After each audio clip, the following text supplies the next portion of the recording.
Assalamualaikum warahmatullahi wabarakatuh. Perkenalkan, nama saya Muhammad Fahri Kairawan. Di sini saya akan mempresentasikan mengenai aplikasi Siswu atau kepanjangan dari Sistem Informasi Fasilitas Umum Umbul Harjo. Siswu ini diciptakan karena mengingat banyaknya fasilitas umum di Kecamatan Umbul Harjo dan karena banyaknya fasilitas umum yang tersebar sehingga sulit untuk diperhatikan keadaannya. Karena hal itu, sehingga fasilitas umum jarang dirawat, menyebabkan fasilitas umum kotor atau rusak. Selain itu juga terkadang warga juga melaporkan kerusakan itu bingung untuk melaporkan kemana. Sehingga menciptakan aplikasi ini dengan tujuan yang pertama diharapkan dengan adanya aplikasi Siswu ini dapat memudahkan pemerintah untuk memantau dan merawat fasilitas umum di Kecamatan Umbul Harjo. Yang kedua, memudahkan warga untuk melapor ketika ada fasilitas umum yang rusak. Kemudian saya akan menjelaskan mengenai arsitektur dari aplikasi yang saya buat. Yang pertama di sini ada tab view. Tab view ini berisikan button-button yang memiliki fungsi-fungsi tertentu. Yang pertama ada normal, zoom in, zoom out, pan, zoom in, zoom out, full extend, preview, next, identify, like, dan area. Yang kemudian ada data, yang dimana fungsi untuk menambahkan data, menghapus data, kemudian ada query, lalu ada edit yang digunakan untuk menambahkan poin, kemudian ada analis yang ada berupa buffer, intersect, dan raster kalkulator. Nah, data yang digunakan di sini ada 3 jenis data, yaitu data titik, garis, dan area. Data titik ini ditampilkan yaitu berupa fasilitas umum dan status fasilitas umum. Dan data garis berupa jaringan jalan, dan data area berupa batas administrasi yang disimbolkan dengan warna yang berbeda-beda. Kemudian data titik ini ada dua, yaitu yang pertama ada persebaran fasilitas umum, dan yang kedua adalah status fasilitas umum. Nah, status fasilitas umum ini menggambarkan atau menyimbolkan sebuah keadaan dari fasilitas umum yang ada di Umbul Harjo, yang dimana centang hijau menandakan bahwa fasilitas umum itu mengalami atau memiliki keadaan yang baik, kuning memiliki keadaan yang kurang baik, dan silang merah memiliki kondisi buruk. Sebelumnya saya akan disklaimerisasi dulu bahwa data yang digunakan atau data status yang digunakan ini merupakan contoh simulasi saja dan tidak memiliki fakta yang benar. Kemudian di sini juga ada base map yang dapat digunakan, ada Open Transport Map, ada Humanitarian Map, Open Cycle Map, Google Map, ada Google Map Hybrid, dan terlain. Dan kemudian di sini juga dapat menampilkan atribut masing-masing. Kemudian saya akan menerangkan beberapa fungsi dari button-button yang ada. Yang pertama ada zoom in. Zoom in ini digunakan untuk melakukan zoom. Lalu ada zoom out. Ada pen yang digunakan untuk menggeser peta. Kemudian ada zoom in. Zoom in. Fungsinya sama, yang membedakan antara button zoom in yang satu dengan yang lainnya adalah jika zoom in ini menggunakan data berupa cek yang ketika diklik baru akan melakukan perintahnya, kemudian kembali normal. Sedangkan untuk zoom out dan zoom in ini menggunakan metode berupa klik, sehingga baru diklik beberapa kali atau satu kali akan menjalankan fungsi. Ada full extend, ada preview, ada next, terus ada identify. Identify ini digunakan untuk melihat form pop-up atau informasi titik yang ada, mana fasilitas umumnya dapat dilihat dalam form pop-up, yaitu ada berupa kecamatan, desa, jenis fasum yang ditampilkan dengan combo toolbox, terus nama fasilitas umum, kemudian ada keadaan, kemudian ada foto. Foto ini nanti digunakan untuk memposting sebuah keadaan fasilitas umumnya ada, yaitu sehingga dapat dilakukan identifikasi bahwa fasilitas itu mengalami perawatan yang baik, buruk, atau kurang baik, sehingga nantinya dapat dikelola lagi oleh pemerintah atau dirawat agar menjadi fasilitas yang umum baik. Kemudian dalam form pop-up ini kita dapat melakukan edit yang dimana kita harus memasukkan password terlebih dahulu.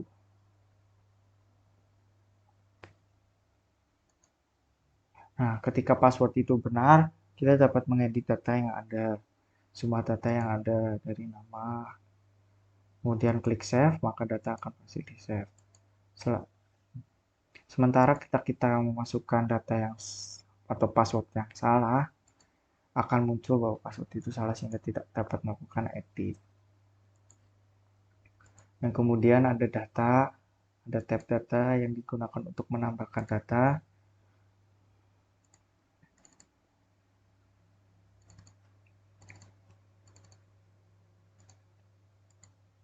Nah, ini digunakan untuk menambahkan data.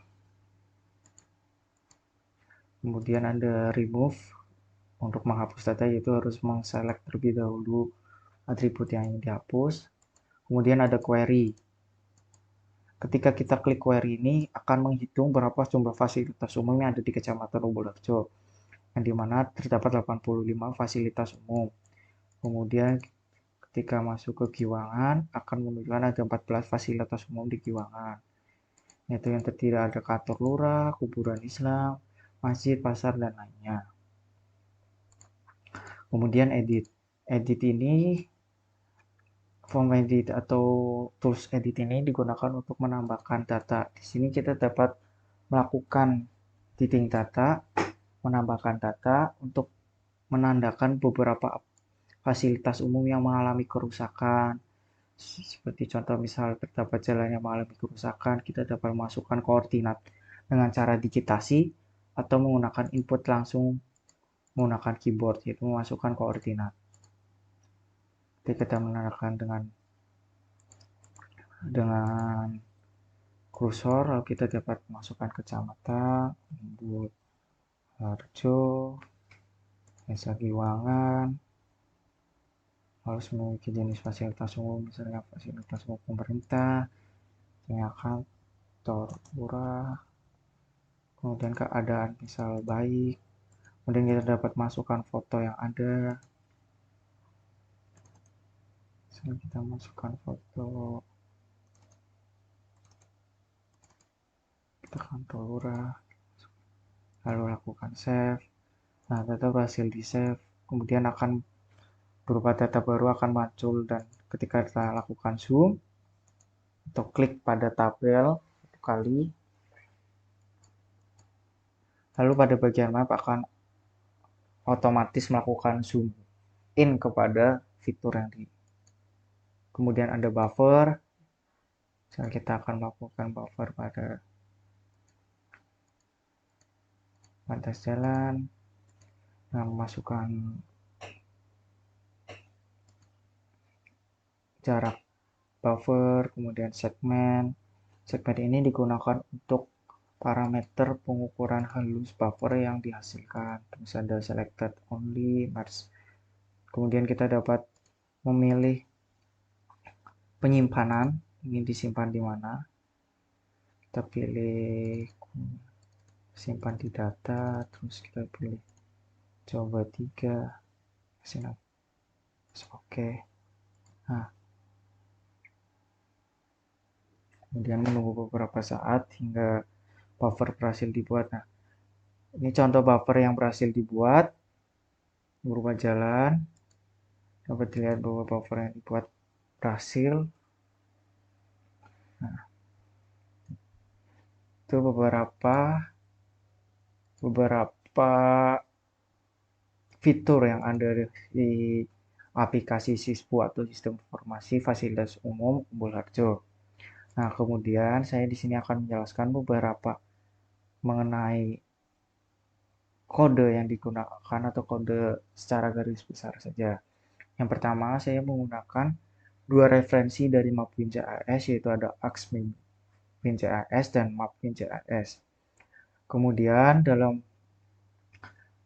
kelas from main window ini yang pertama saya lakukan adalah melakukan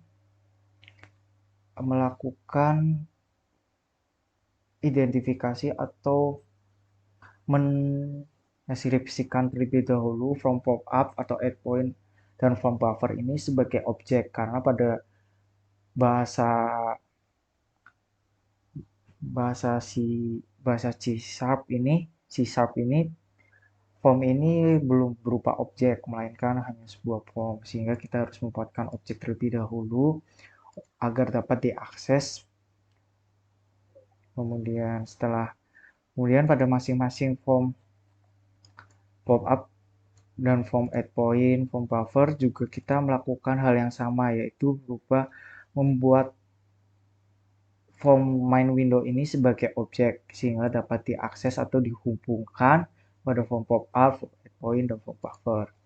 Kemudian di sini ada prosedur form main window load yang nantinya digunakan ketika form main window ini ditampilkan.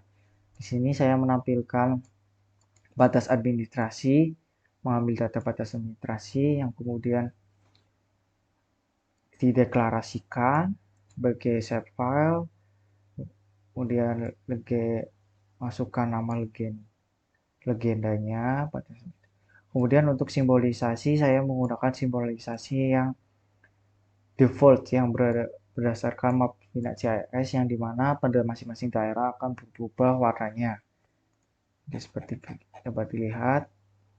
Yang kemudian menambahkan add layer garis berupa jalan, yang dimana masing-masing jalan ini atau masing-masing data jalan ini saya simbolkan untuk berbeda-beda, yaitu ada 3 jenis jalan. Yang pertama ada jalan arteri, jalan lokal, dan jalan setapak, yang dimana masing-masing disimbolkan dengan bentuk yang berbeda-beda, yaitu ada dengan ukuran 3, dengan bentuk dash style, dengan ds solid, terus ada menggunakan dash dot dengan ukuran 2 untuk jalan lokal, dengan warna masing-masing warna merah, kemudian ada warna merah semua, kemudian ada dash dot dot dengan ukuran 1 sehingga memvisualkan yang berbeda-beda. Kemudian sedangkan untuk data titik dan data titik status menggunakan prosedur, yaitu dengan membuat prosedur terlebih dahulu pada prosedur yang berbeda, yang kita memanggil datanya terlebih dahulu, terlalu mendeklarasikannya, kemudian mengambil gambar atau mengambil ikonnya sebagai bentuk legendanya, kemudian kita melakukan pengambilan datanya, lalu melakukan simbolisasi dengan ukuran simbol yang berbeda-beda. Kemudian nanti prosedur-prosedur ini nantinya akan dipanggil pada form load 1, sehingga saat menjalankan form load 1 datanya akan muncul secara langsung sehingga tidak perlu melakukan add data.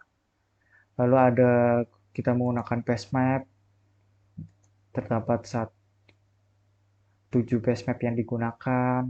Lalu ada cursor mode ini yang tadi saya bilang, cursor mode ini merupakan dari fungsi-fungsi button-button yang ada di view ini. Yang pertama, yang dimana ketika kita melakukan klik pada button normal, maka button yang lainnya akan secara otomatis mati atau false sehingga tidak dapat digunakan. Yang kita gunakan hanya berupa button normal saja. Dan itu digunakan untuk button yang lainnya juga pada zoom in dan lainnya. Kemudian pada button yang klik atau zoom in klik, kita memanggil menggunakan fungsi yang ada di map.js, yaitu berupa zoom in, yaitu kita menggunakan zoom in, zoom out.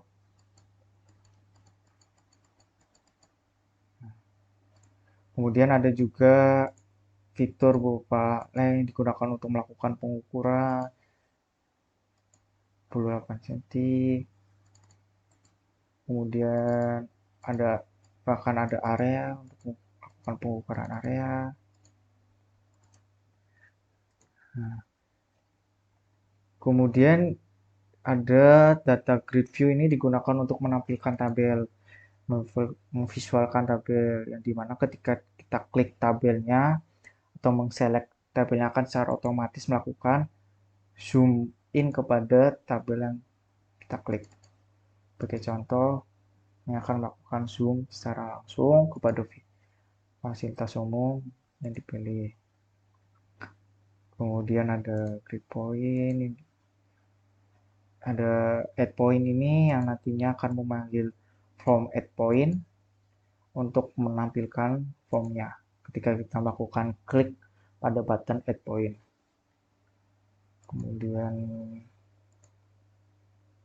Kemudian ada query juga yang digunakan tadi untuk mencari data atau mencari informasi yang ada, yang dimana kita memilih salah satu desa atau salah satu kecamatan akan secara otomatis menginformasikan berapa jumlah fasilitas yang ada pada daerah tersebut. Kemudian pada form pop-up juga ada button edit tadi, di mana kita harus memasukkan password terlebih dahulu untuk memasukkan edit, yang ketika kita memasukkan passwordnya benar, maka kita dapat mengakses berupa jenis aset, status, atas nama, dan button browse, delete, dan lainnya. Kemudian sedangkan kita masukkan password, kita tidak mendapatkan akses kepada jenis aset untuk mengeditnya atau status untuk diedit. Kita hanya dapat mengakses pada atas nama saja dan berupa read only saja. Kemudian akan muncul sebuah message box berupa password salah. Kemudian data-data yang berhasil diedit itu akan secara otomatis membuat sebuah dataset file baru berupa titik baru yang nantinya akan disimpan pada layar atau muncul secara langsung pada layar. Kemudian ada foto edit dan lainnya. Kemudian ada form buffer. Form buffer ini memiliki beberapa button atau beberapa data yang harus dimasukkan terlebih dahulu sehingga baru dapat diakses, yaitu berupa ada input set file dulu, jarak yang ditentukan, terus segmen yang diinput, lalu input selected, input match, terus override, terus kita dapat memilih output kita akan disimpan di mana. Kemudian data akan secara otomatis tertampil pada aplikasi. Sekian presentasi dari saya mengenai aplikasi SISWU atau Sistem Informasi Fasilitas Umum Umbul Harjo. Semoga aplikasi ini dapat digunakan untuk menjaga keadaan atau merawat fasilitas umum yang ada. Sekian dari saya, kurang lebihnya mohon maaf. Wassalamualaikum warahmatullahi wabarakatuh.